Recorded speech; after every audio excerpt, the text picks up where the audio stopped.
Now, it's no secret that I absolutely love depreciated luxury cars from the 90s and early 2000s. It's one of those sort of eras, I think, where cars were at their best, where car makers were putting the most amount of money into their luxury cars and getting just these unbelievable cars out the other side. So I am always putting the feelers out there to try and get something like that on the channel, something that I can also personally tick off my ever-growing list of cars that I've always wanted. And I'm actually shooting this video around 6 months after me finding out that this car exists, where it is, and talking with the owner to sort of come to a deal on this car. Now, I didn't tell you guys because I didn't know it was for sure. I didn't know that I was actually going to be able to go and get this thing and hopefully revive it on the channel. That's the whole idea. I want to take this car, because as you'll see from the title, it is a barn find at this point, and resurrect it and hopefully daily drive it. Because again, I absolutely love early 90s, late 90s and early noughties, big luxury,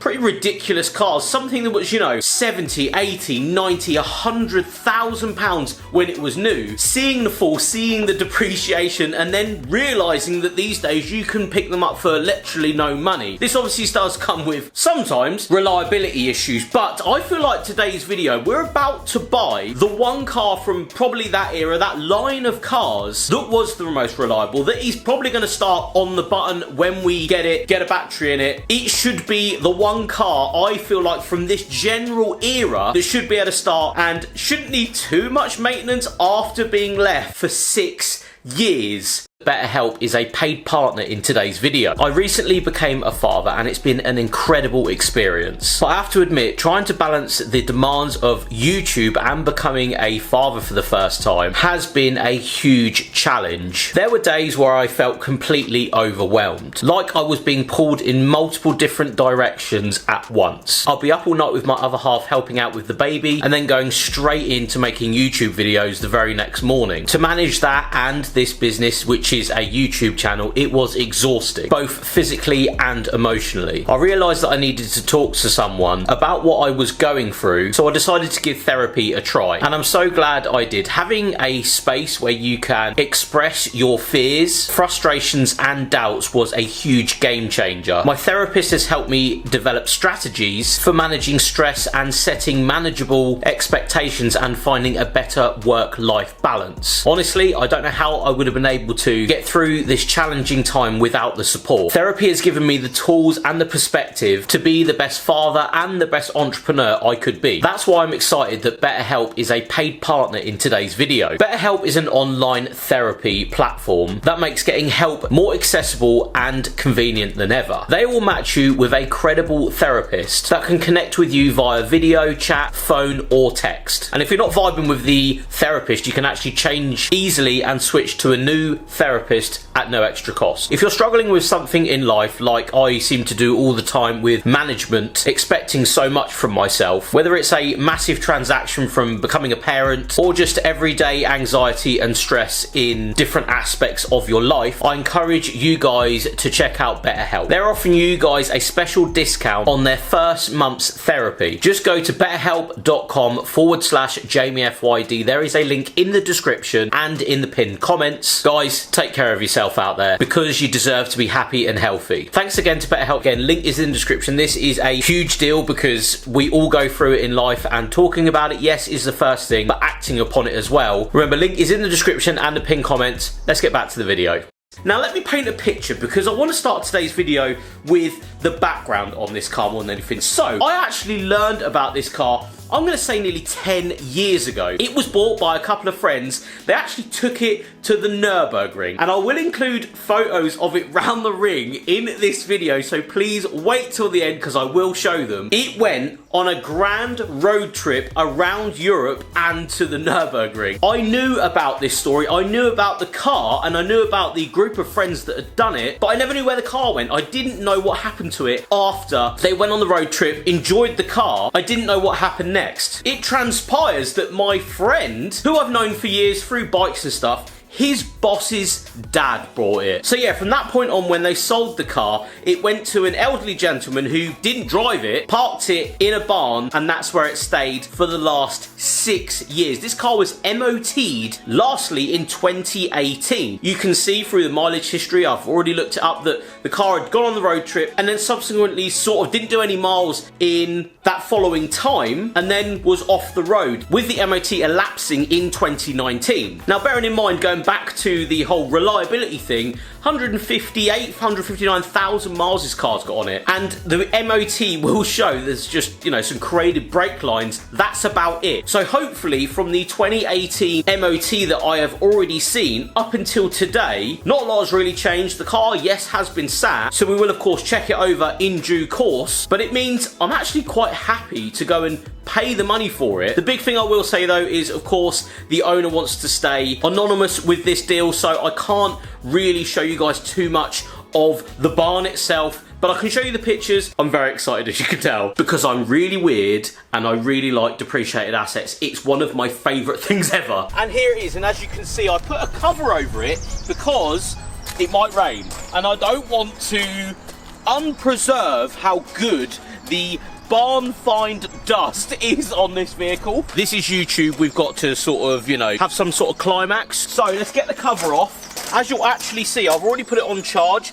The owner of this car did charge the battery, so it did actually come off of the trailer, because the owner actually delivered this as well in the price, which is fantastic. Thinking that it might be a bad thing because I didn't really look at it that well, and he's now delivered it, and I still didn't really look at it. I just went, yes, here's the money. Again, don't ever do stuff like this. Check the car properly. Me, I'm just like, yeah, I've wanted this for ages. I've wanted one of these for 10 years. Let's take the cover off, shall we? OG subscribers will be very happy about this, because I am. I'm genuinely so excited right now.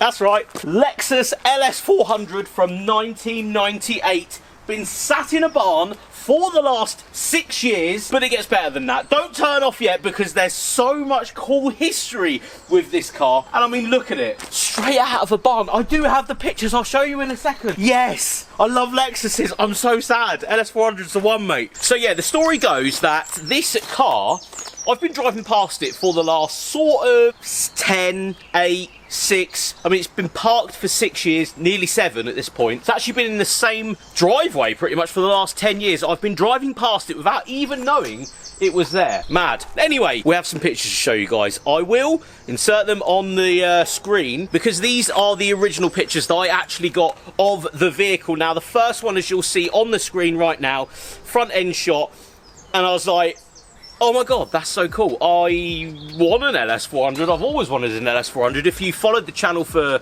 a number of years, you'll know full well my absolute love for Lexus, but trying to find one local to me is hard. I didn't want to go and get a barn from across the country.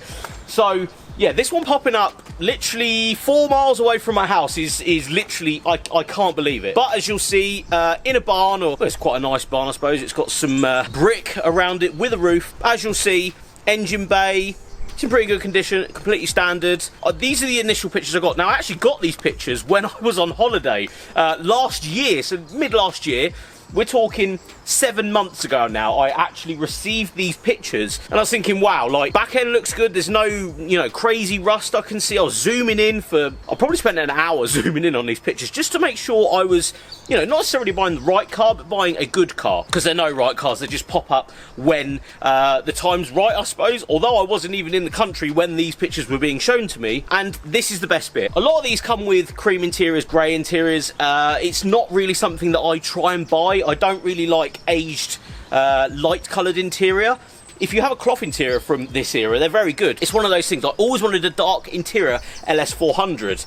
And this, of course, as you can see from the picture, has the darker interior. So that was a huge plus for me. I was like, I'm pretty much sold on the idea of the interior being a dark colour to start with. And because I was actually doing this sort of sub deal with a friend who knew the owner, we were going through the middleman. Sean, thank you very much for setting this up, because he was actually initially 6 to 7 years ago said, if you ever do get rid of that, I know who's going to buy it. In fact, I've got a buyer lined up if you ever want to sell it. They're like, no, we're just going to sit it there, we're going to get it MOT'd, stuff like that. That was me 7 years ago. He said, Jamie will buy that, 100% Jamie will buy it. And now we're here, 7 years later. Ta-da! Anyway, I am going to stop rambling about stories that some of you don't really care about. Shall we have a look around this thing?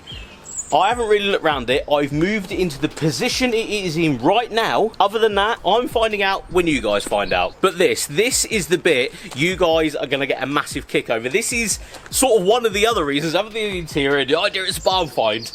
This went to the Nürburgring in 2013, so the 14th of the 4th, 13, so around 11 years ago. And this is the story. This is great. I actually knew about this when it happened. Bunch of lads, 4 lads, went halves or quarters in this car and drove it to Germany to the Nürburgring. As a lad's day out, they just thought, well, these are cheap, why not? And this exact car, I'll put the pictures on screen. There it is, going around the Nürburgring. There is still a copyright stamp over the image. That's fine, we don't worry about that. But as you can see, she's leaning over into one of the corners. Exactly the same number plate, looking so good. And then there is a video, I'll put it on screen now. This is a video of this exact car 11 years ago entering the Nürburgring with a bunch of lads who just thought it was a great idea to waft to Germany, to the Nürburgring in this car. How bloody cool is that? Like, more people should do that. I would love to do that in this car. We will see. So, starting off at the front of the car, you'll see, this is super cool. I don't see many LS400s with the bonnet emblem or whatever you would call it. I don't really know, but not a lot of them seem to come with this. If you do know why this one has it, please let me know. It does look like a factory option maybe that would have come on the LS400s. Let me know in the comments below. The headlights are very discoloured. As you can see, it's had stickers on the headlights, both sides. We will have to assess that for its MOT, because of course this has had an elapsed MOT for 6 years at this point. Coming down to the front bumper again, a lot of barn find dust all over the front of it. Quite a large scrape here with some dents and scratches and stuff, but we don't worry about stuff like that. She's absolutely fine. That's just battle scars from doing 159,000 miles. Isn't even running in my books. Coming down, wheels and tyres look okay. It seems to rotate very well. It came off the trailer. It came to rest right here just then. Slight scrape there as well. Didn't see that. But that's fine, we don't worry about stuff like scratches going down. We should be able to assess them. The bodywork itself, though, isn't too bad. Apart from that sort of crease there, you've got a very similar crease just here. I'll get out of the way for you guys. As you can see, battle scars from obviously this being driven around way back when. Rear end's okay, though. Not too much rust or pitting in the paint, anything like that. Actually looks to be in good condition. Couple of scratches at the back bumper, nothing too crazy. Wheel this side looks good. Other than that, I can't really see too much on the outside. You can actually see, it's quite funny actually, where the owner was brushing past this to actually get to stuff. As you can see, this has never been touched, hasn't been touched in 6 years, whereas this bit's been brushed past all the way up to this bit when they've gone past the wing mirror. So pretty cool that that's the way it is, and it's sort of been left. And this side, as you can see, was up against a wall. But we'll work our way into the interior and have a look round. Start with the passenger side. Of course, Lexus fantastic reliability means that what I have checked, and that's only a few bits, everything seems to work in this car. Of course it does, it's an old Lexus, it will work. So down here you have faux suede wood with electric adjustable seat belt. I've got a cobweb on my camera. Yeah, so the seat belts electrically go up and down, that's so cool. Seats are massive in these with tons of lumbar support, even down to, if you would like to adjust your headrest electrically.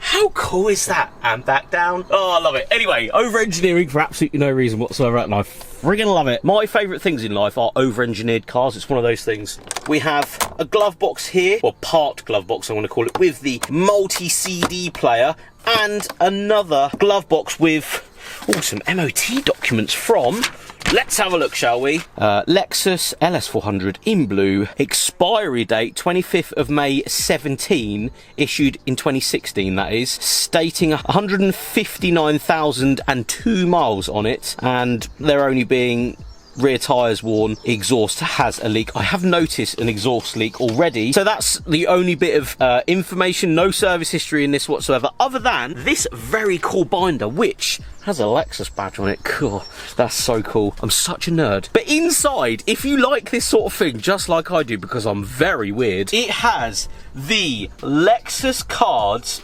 with Japanese logos on them, with a UK one as well. Look at that. That's so cool. Lexus Service Manager. Absolutely love it. So that's in there. Interior is in really good condition. Airbags everywhere in these, of course. You do have this phenomenal center console. We'll go through this in probably another video, because we'll clean this up before, well, you probably can't see that. There's such a cobwebs in here. But cobwebs are cobwebs. That's absolutely fine. I'm not bothered about the cobwebs. It's the dampness and the condition of the interior is what I'm always about on one of these cars. And it couldn't be any nicer in here if you tried. For a car that has not been touched for 6 years, there's no mold, there's no rot, the floor mats are dry. It's unheard of. It just shows how good these cars was. And yes, I am very partial to an old Lexus, but it does genuinely show, after buying multiple cars that have been sat for years, how good these cars were, and how even if you leave them, it starts straight away, it will be fine inside. And you could probably go to Scotland in this tomorrow if it had an MOT. But yeah, electric, everything basically. You got heated seats here. Yeah, look at that, so cool. Got power and snow modes down here, which is cool. Headlight washers just there. And we'll show you guys into the back of the car, because there's so many cool things, like the cigarette lighters in the doors, so cool. You have automatic windows, so you one-touch windows all the way down on every single window in these. And as we come in to the gorgeous interior, I mean, when I say gorgeous, I can't even explain how lovely these seats actually are. There is, just under here, cup holders and rear heated seats. Now, if that ain't a flex, I don't know what is in life. Rear heated seats in the center armrest with cup holders. That is what it's all about. And as if this is still sat, I haven't planted this so everyone knows, Nürburgring, and that is times, I'm assuming the go-kart track, because that's way too fast to be going around the ring in. Yeah, there we go, 13th of the 4th, 13, and that's sat in the back of the front seat. How sick is that? And I'll just get the key out, because it actually came with 2 keys, which is mad. Central locking doesn't work at the moment though, but we'll look into that. Might just be dead batteries in the key, but we will give her a start for you guys. Right, illuminates, look at that. And you actually start it with this button here. Not sure why.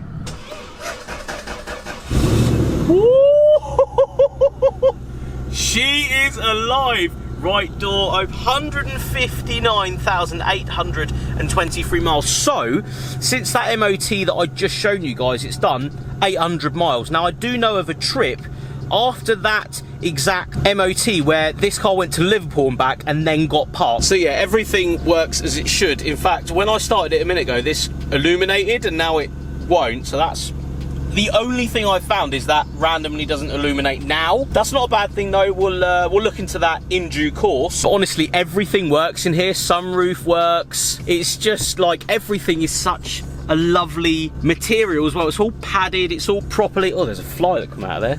It's all padded, it's all just, even this here is padded. This little sun visor thing here. How cool is that? Again, it's the over-engineering of a vehicle is what I love the most. Also, it came with a tiny bit of fuel in it. That probably won't last long with the engine that's in this, which is of course the 4 litre. You even have down here little coin tray. Oh, I love it. So cool. So there we have it. My new to me barn find. Lexus LS400 hasn't been on the road since, you know, we're going to say around 7 years at this point. 7 years it hasn't been on the road. I'm really excited for this. I genuinely, if you got to this point in the video, right, I do a lot of cars, buy a lot of cars, we do a lot of stuff on the channel. I have wanted one of these for such a long time, I can't even explain it. You guys know, if you're OGs of the channel, you know my love for Lexus and going through the motions of buying, you know, IS200s, GS300s, Toyota Aristo, and then I've had a GS430. I've had all of the sort of lesser models, I'm going to say this being the flagship, the best one they did at the time, I'm genuinely so hyped for this. You have no idea, I'm so excited. So yes, we are going to, of course, clean it up, make sure everything is as it should be in the next video, and hopefully not too much work to get it through an MOT, because I of course want to drive this thing around, I want to enjoy it, I want to maybe take it on a road trip, we will see. Let me know in the comments below if we should take it back to the Nürburgring, do a lap in it maybe and come back, I don't know. But with that guys, I'm going to thank you so much for watching, we'll see you on the next one. Yay, I own a Lexus LS400. I'm so sad.